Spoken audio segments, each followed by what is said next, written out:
बोलो गुरुदेव भगवान की जय। प्यारे कृष्ण कन्हैया लाल की जय। श्री शिव महापुराण उत्तरार्ध चल रहा है 22वीं संहिता और 16वां अध्याय शिव भक्ति वर्णन। समयाह्वय नामक महा संस्कार विख्यात उपमन्यु कहे कृष्ण सुनहु सकल ममतात। उपमन्यु बोले, हे श्री कृष्ण जी, जब कोई साधन कराने लगे तब वह प्रथम पवित्र स्थान में जाकर समयाह्वय नामक संस्कार करे। उसमें शुभ दिन पुण्य समय प्रथम देख लेवे, वहाँ की सुगंध वर्ण रस आदि द्वारा परीक्षण कर ले। फिर उसी भूमि पर शिल्प शास्त्र कथित विधि द्वारा मनोहर मंडल रचना करे। मध्यम में वेदी हो, ईशान कोण से लेकर 8 दिशाओं में कुंड बनावे। पश्चिम दिशा में प्रधान कुंड होना चाहिए, अथवा 8 कुंड ही ना बनाकर एक ही कुंड बहुत सुंदर बनवा ले। चंदोबा ध्वजा पताका पुष्प मालाओं से उसे शोभित करे। उस वेदी के मध्य में सुंदर मंडप होना चाहिए। फिर चांदी सोने द्वारा ईश्वर का आह्वान करें। यदि शक्ति ना हो तो चावल सिंदूर पुष्पों द्वारा आह्वान करें। 1 या 2 हाथ श्वेत या लाल कमल बनावें। कमल की 8 कर्णिका हों, आधे में तो केश तथा आधे में दल निर्माण करें। यदि 2 हाथ विस्तृत कमल हो तो 16 अंगुल कर्णिका हो। वेदी पर धान चावल सरसों तिल पुष्प कुशा आदि बिछावे। फिर कलश स्थापन करें। कलश चाहे धातु का हो या मृत्तिका का, उसे शुद्ध जल से भर ले। उस पर सुगंधित पुष्प अक्षत कुश दूर्वा नया लाल वस्त्र तथा श्रीफल हरा धारण करें। कमल के उत्तर दल में उसके आसन की कल्पना करके स्वयं आसन पर बैठ जाएं। चंदन मिश्रित जल द्वारा आचमन करके षोडशोपचार द्वारा विधि पूर्वक कलश पूजन स्थापना आदि करें। उसके बाद गुरुदेव भी अपना नित्य कृत्य करके प्रसन्नता से पूजा भवन में जावें। मंडल के मध्य महेश्वर का पूजन करें। फिर शिव कलश में शिव का आह्वान करके विधान के साथ उस कलश का पूजन करें। फिर पश्चिमाभिमुख होकर यज्ञ रक्षक भगवान शिव का ध्यान करते हुए दक्षिण में शिव जी के अष्टों को पूजें। मुद्रा आदि दिखाकर मंत्रोच्चार पूर्वक यज्ञ आरंभ करें। शिव अग्नि में प्रधान आचार्य होम करें। आचार्य प्रार्थना भी करे, हे सदाशिव, आप मेरे शरीर में प्रविष्ट होकर इस भक्त को सांसारिक दुखों से छुड़ाओ। उसके बाद उपवास करता अथवा हविष्य अन्न भोक्ता ओमकार के जपन करने वाले शिष्य को मंडप के दक्षिण या पश्चिम द्वार पर उत्तराभिमुख करके कुशासन पर बिठा देवे और आप पूर्वाभिमुख होकर उसे जल द्वारा प्रोक्षण करें। फिर फूलों द्वारा उसका ताड़न करें। मंत्र द्वारा शोधित नवीन वस्त्र से उसकी आंखें बांधकर उस शिष्य को मंडप में ले जाएं। गुरुदेव की आज्ञा पाकर शिष्य शिव की 3 परिक्रमा करें। उसके बाद पूर्व या उत्तर की ओर मुख करके स्वर्ण के साथ पुष्पांजलि अर्पण करें, दंडवत प्रणाम करें। उसके बाद फिर शिष्य का प्रोक्षण करके आचार्य उसकी आंखें खोल देवे। शिष्य आंखों द्वारा मंडल का दर्शन करके प्रणाम करें। उस शिष्य को आचार्य मंडल के दक्षिणी ओर कुशासन पर बिठावे। स्वयं शिव आराधन करके उसे हाथ से स्पर्श करे और शिव मंत्र का उच्चारण करे। शिव शास्त्रानुसार प्राणों का विनिगर्भ करके शिष्य के शरीर में प्रविष्ट होकर मंत्रों द्वारा तर्पण करें। मूल मंत्र के तर्पण में 10 आहुतियाँ, अन्य देवताओं के लिए 3 आहुतियाँ प्रदान करें। उसके बाद 10 आहुतियाँ आचार्य को देवें। उसके बाद महेश्वर का पूजन करके आचमन करें। उसके बाद 10 आहुतियाँ आचार्य फिर देवें। उसके बाद महेश्वर का पूजन करके आचमन करें। क्षत्रिय हो अथवा वैश्य, इनका उद्धार करके उनमें ब्राह्मणत्व को उत्पन्न करें। फिर उसे रुद्र कहकर संबोधित करें। गुरुदेव वायु को नाड़ी द्वारा निकालकर सुषुम्ना नाड़ी द्वारा धारण करें। फिर मंत्रों से हृदय में प्रवेश करें। शिष्य को आसन पर बिठा दें। घट जल से मंत्रों द्वारा उसका प्रोक्षण करें। उसके बाद शिष्य फिर जाकर स्नान करे और शुद्ध वस्त्र धारण करके मंडप में आ जाए। पहले की तरह गुरु से कुश के आसन पर बिठाकर देव पूजन करके करन्यास आदि करे। फिर आचार्य भस्म लेकर शिष्य का स्पर्श करते हुए शिव स्मरण करें। हाथ जोड़कर प्रार्थना करें कि हे देवादिदेव, आप यहाँ अचल होकर विराजें। फिर शिव जी के तेज का स्मरण करें। इसके बाद गुरुदेव शिष्य के कान में धीरे धीरे शिव मंत्र का उपदेश करें और शिष्य भी हाथ जोड़कर सुनता जाए। फिर आचार्य की आज्ञा पाकर शिष्य मंत्र उच्चारण करे। गुरुदेव उससे शक्ति मंत्र बुलवाकर मंगलाचरण करे, योगासन की शिक्षा दे। उसके बाद गुरुदेव की आज्ञा से शिष्य शिव अग्नि तथा आचार्य के पास भक्ति के साथ दीक्षा वचन का उच्चारण करे। भगवान शिव का जब तक पूजन ना कर ले कभी भी प्रथम भोजन ना करें। इसी प्रकार विधि पूर्वक पूजन करने वाला शिष्य समय नामी गुरुदेव की आज्ञा पालने का अधिकार पा लेता है। इसके बाद करन्यास आदि करके हाथ से भस्म लेकर शिष्य को देवें। अभिमंत्रित रुद्राक्ष भी दें, शिव शंकर जी की मूर्ति भी दें, पूजन हवन जपन ध्यान आदि साधन समझा दें। शिष्य इन सब वस्तुओं को आदर के साथ ग्रहण करें। बोलो वृंदावन बिहारी लाल की जय। 17वां अध्याय शिव दीक्षा विधि। 17वें अध्याय में दीक्षार्चन संविधान मंत्राद्वा अरुकलादिका वर्णन सुनो महान। उपमन्यु बोले, हे श्री कृष्ण जी, इसके बाद अपने शिष्य की योग्यता जानकर बंधनों से मुक्ति पाने के लिए षडध्व शोधक करे। कला तत्व भुवन वर्ण पद मंत्र, इस प्रकार यह 6 अध्याय हैं। निवृत्ति प्रतिष्ठा विद्या शांति अतीत, यह 5 कलाध्वा कही जाती हैं। इन्हीं 5 मार्गों द्वारा 5 मार्ग आवृत रहते हैं। शिव तत्व से लेकर पृथ्वी तक तत्वाध्वा कहा जाता है। यह शुद्ध अशुद्ध के 2 भेदों से 26 संख्या वाला होता है। आधार से प्रारंभ करके उन्मना तक भुवनाध्वा कहाता है। यह 60 प्रकार का होता है। रुद्र रूप वर्ण 50 प्रकार के होने से वर्णाध्वा कहे जाते हैं। पदाध्वा तो अगणित भेदों वाला है। सारे उपमंत्र ही मंत्राध्वा कहे जाते हैं। सदाशिव तो तत्वनायक हैं, उनके तत्वों की गणना अशक्य है। इसी प्रकार उनके मंत्रों की गणना भी अशक्य है। सबसे प्रथम मार्ग स्वरूप का ज्ञान होना चाहिए, फिर अध्व विशोधन करें। प्रथम वर्णन किए गए कुंड के मंडल तक कृत्य करके पूर्व दिशा में 2 हाथ जितना कलश मंडल बनावें। तब आचार्य स्नान कर नित्य कर्म करें। फिर शिष्य के साथ मंडल में जाकर शिव पूजन करें। 4 सेर चावलों की खीर बनाकर आधी शिव जी को समर्पित करें, आधा हवन के लिए रख छोड़ें। अपने सामने वर्ण सज्जित मंडल की रचना करें। उनकी सभी दिशाओं में 5 कलश स्थापित करें। नकार मकार तथा 5 वर्ण 5 कलशों पर धारण करें। मध्य में ईशान, पूर्व में पुरुष, दक्षिण में अघोर, पश्चिम में सद्योजात, उत्तर में वामदेव स्थापित करें। फिर रक्षा विधान करके कलशों में प्रोक्षित करके हवन आरंभ कर देवे। उसी आधी खीर से होम करें और उस होम द्वारा बची हुई सामग्री को शिष्य प्रसाद समझे। प्रथम की तरह तर्पण कृत कर्म करके पूर्णाहुति होने तक हवन करें। ओमकार के साथ, होंकार के साथ ओम हुम नमः शिवाय स्वाहा, इस प्रकार क्रमशः अंगों में प्रदीपन करके 3 आहुतियाँ देवें। उसके बाद कन्या द्वारा काटे गए सूत को अभिमंत्रित करके फिर उसे त्रिगुण करके गुरुदेव बालक शिष्य की शिखा में बांध दे। इसी क्रम से पूजन होना चाहिए। बिना भोजन के शिव का ध्यान करते करते शिष्य शयन करे।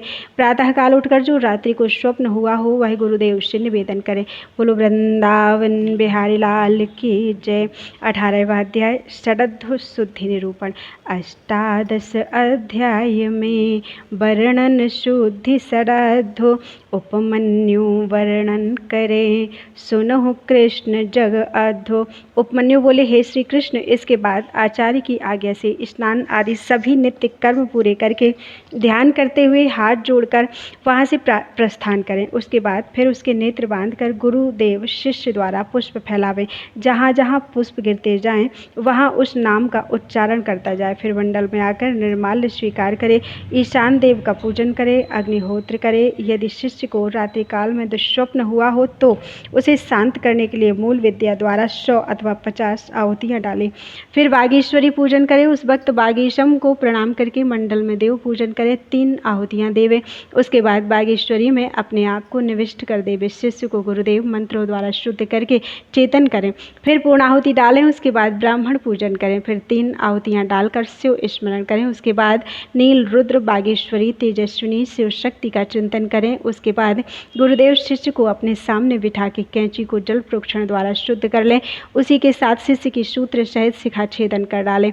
उसे गोबर में स्थापित कर अग्नि में हवन कर दें। फिर मंडल में विराजमान शिव पार्वती का ध्यान करें और प्रार्थना करें कि हे देवादिदेव, आपकी कृपा द्वारा ही शरद्ध्वा का शोधन हुआ है, इसी कारण इसे अव्यय धाम की प्राप्ति हो। तब नाड़ी संधान के साथ पंचभूतों की शुद्धि करें, 3 आहुतियां डालकर अणिमा आदि गुणों का निरूपण करें, आवरण के साथ गौरी शंकर को पूजन आसन दे, फिर प्रार्थना करें कि मेरा किया हुआ पुण्य कार्य सफल हो।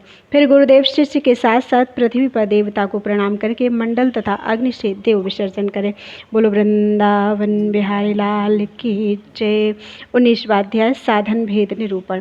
साधन भेद वर्णन करूं भक्त जनन के हेतु, लोक तथा परलोक में अलभ नहीं जग सेतु। उपमन्यु बोले, हे श्री कृष्ण जी, अब तो हम मंत्र साधने का प्रकार निरूपण करते हैं। मंडप के मध्य में शिव पूजन करके कलश स्थापन करें, हवन करें, फिर सिर खोले हुए शिष्य को मंडप में बिठा दें। उसके बाद 100 आहुतियों का हवन करें, पुष्प मिले जल से अभिषेक करें, फिर शिव संबंधिनी विद्या प्रदान करें। तदनंतर शिष्य को साधन की रीति बतावें। इस प्रकार शिष्य साधन उपदेश को ग्रहण करके गुरुदेव के सामने ही मंत्र साधे। यह साधन मूल मंत्र का पुरस्चरण होता है। जब इस प्रकार साधन आराधन पूर्ण हो जाए तब सुंदर स्वादिष्ट खीर निवेदन करें, प्रणाम करें, फिर 1 करोड़ अथवा आधा करोड़ जपन करें। इतना भी ना हो सके तो 20 अथवा 10 लाख जप अवश्य करें। इसके बाद नमक के बिना भोजन अथवा खीर का भोजन करें। हे श्री कृष्ण जी, इस प्रकार मंत्र साधने वाले पुरुष को इस लोक तथा परलोक में कुछ भी असाध्य नहीं है। बोलो वृंदावन बिहारी लाल की जय। 20वां अध्याय अभिषेक प्रकार। वर्तमान अध्याय में शिव शंकर अभिषेक विधि विधान वर्णन करी, जग में दुर्लभ एक। उपमन्यु बोले, हे श्री कृष्ण जी, शिष्य जब इस प्रकार मंत्र साध चुके तो फिर पाशुपति व्रत धारण करें, फिर गुरुदेव योग्य समझे और उसका अभिषेक करें। पहले कहे विधान से शिव पूजन करें। शिष्य को अभिषेक करने के लिए आसन पर बिठा दें। पंचकलाओं से परिपूर्ण कलश शिव जी के लिए स्थापित करें, उनका पूजन करें। तब मध्य के कलश का जल लेकर शिष्य का अभिषेक करें। फिर भगवान शंकर जी को वस्त्रालंकारों से सुशोभित करके शिव मंडल में आराधन करें। फिर 100 आहुतियों से हवन करके पूर्णाहुति देवें। शिष्य को भी साथ साथ समझाता जाए। फिर मंडल से शिव जी को उठा लें। शिव घट तथा अग्नि का पूजन करें। शिव जी के सदस्य भी पूजें। अध्वशोधन की भांति सभी क्रियाएं करें। इस प्रकार शिव शास्त्र ज्ञाता विद्वान ज्ञानी ही शिव मंत्र को दुर्लभ समझकर संस्कार का निरूपण करता है। बोलो वृंदावन बिहारी लाल की जय। 21वां अध्याय नित्य नैमित्तिक कर्म निरूपण। नित्य कर्म विधि करन ते शिव शास्त्र अनुसार, मन वांछित फलदाय है करे जो नित्य नर नार। श्री कृष्ण जी बोले, हे महर्षि, अब मैं शिव शास्त्र के अनुसार कर्मकर्ता पुरुषों के नित्य नैमित्तिक कर्म सुनाना चाहता हूँ। अब कृपा करके यही निरूपण करें। उपमन्यु बोले, सुनिए, जब प्रातः काल ब्रह्म मुहूर्त लगे तभी उठ बैठना चाहिए। उस समय शिव पार्वती का ध्यान करें और अपने दैनिक कार्य का विचार कर लें। फिर अरुणोदय होते होते घर से बाहर निकल जाएं। जहाँ कोई विघ्न बाधा ना हो ऐसे स्थान पर जाकर विधि के साथ शौच आदि दातून करें। फिर आचमन आदि करके नदी तालाब आदि अथवा घर पर आकर स्नान करें। नए शुद्ध वस्त्र धारण करें। विधवा ब्रह्मचारी तपस्वी इन जनों को दातून तथा सुगंधित वस्तुओं से नहाना उचित नहीं। फिर जल के मध्य में 3 मंडलों की कल्पना करके यथाशक्ति शिव मंत्र जपें। फिर घुटनों से पृथ्वी पर बैठकर प्रणाम करके अर्घ्य पात्र माथे पर चढ़ाकर शंकर जी को अर्घ्य देवें अथवा मूल विद्या द्वारा कुश मिले जल से अर्घ्य दें। उसके बाद पहली विधि से भस्म धारें। मस्तक, दोनों भुजा और छाती पर त्रिपुंड लगावें। इस प्रकार रुद्राक्ष भी मस्तक, कंठ, कान एवं हाथों में धार लें। फिर ब्राह्मणों को सफ़ेद, लाल, पीत रंगीन नूतन वस्त्र धारण करावें। इस प्रकार सभी कार्य करके पूजन स्थान पर जाकर पूर्व अथवा उत्तर मुख बैठकर शंकर जी का ध्यान करें। श्वेत आदि से आरंभ करके नकुल शतक तक फिर शिष्य गुरु को प्रणाम करें। शंकर जी को प्रणाम करके नामाष्टक पढ़ें। बोलो वृंदावन बिहारी लाल की जय। 22वां अध्याय पूजन न्यास निरूपण 22वें अध्याय में। पूजन न्यास प्रकार ध्यानी ज्ञानी मोक्ष लही, जग सागर हो पार। उपमन्यु बोले, हे श्री कृष्ण जी, न्यास उत्पत्ति स्थिति लय के क्रमानुसार 3 प्रकार का होता है। स्थिति न्यास गृहस्थियों के लिए है, उत्पत्ति न्यास ब्रह्मचारियों के लिए है, लय न्यास सन्यासियों के लिए है, वनवासी तथा विधवाओं के लिए भी न्यास विधि है। अंगुष्ठ से लेकर कनिष्ठिका तक स्थिति न्यास होता है। दक्षिण अंगुष्ठ से वाम अंगुष्ठ तक उत्पत्ति न्यास है, लय न्यास है। लय न्यास तो वाम अंगुष्ठ से दक्षिण अंगुष्ठ तक है। इस प्रकार बिंदु के साथ साथ नकार आदि वर्णों का क्रमशः न्यास करना उचित है। तल एवं अनामिका में शिव का न्यास करें। 10 दिशाओं में अष्ट मंत्रों द्वारा अष्ट न्यास होना चाहिए। 5 भूतों के स्वामियों के साथ साथ निवृत्ति आदि 5 कलाओं को हृदय में कंठ, तालु, भ्रकुटियों के मध्य ब्रह्मरंध्र में धारें। ग्रंथि शोधक के लिए पंचाक्षरी विद्या का जपन करें। प्राणवायु का अवरोध करके गुण संख्या के अनुसार अष्ट मुद्राओं से भूत ग्रंथि का छेदन करें। सुषुम्ना नाड़ी से प्राणवायु प्रेरित करें। फिर जो ब्रह्मरंध्र से निकल रहा हो उसे अष्ट तेज द्वारा जपन करें। उसके बाद वायु द्वारा शरीर शोषण करके कालाग्नि द्वारा जला दें। फिर कलाओं का संहार करें। दग्ध शरीर में कलाओं का स्पर्श करें। उसे अमृत द्वारा सिक्त करके शरीर को उचित स्थान पर स्थित कर दें। फिर भौतिक शरीर को भस्मी द्वारा अमृत स्नान कराएं। उसी शरीर द्वारा ब्रह्मरंध्र से निःसृत तेज को शिव तेज मान लें। उसी का हृदय पद्म में ध्यान करें। अमृत वर्षा से विधात्मक देह को सींचें, हाथ धो लें, करन न्यास करें। फिर महती मुद्रा द्वारा देह न्यास करें। शिव कथित मार्ग द्वारा अंगादि न्यास करके कटी एवं चरण आदि में वर्ण न्यास होना चाहिए। फिर जाति के साथ षडंग न्यास करके कोणों से लेकर क्रमानुसार अग्नि का दिशा बंधन करें। उसके बाद शरीर शुद्ध करके शिव तत्व को प्राप्त होकर ही ईश्वर को पूजें।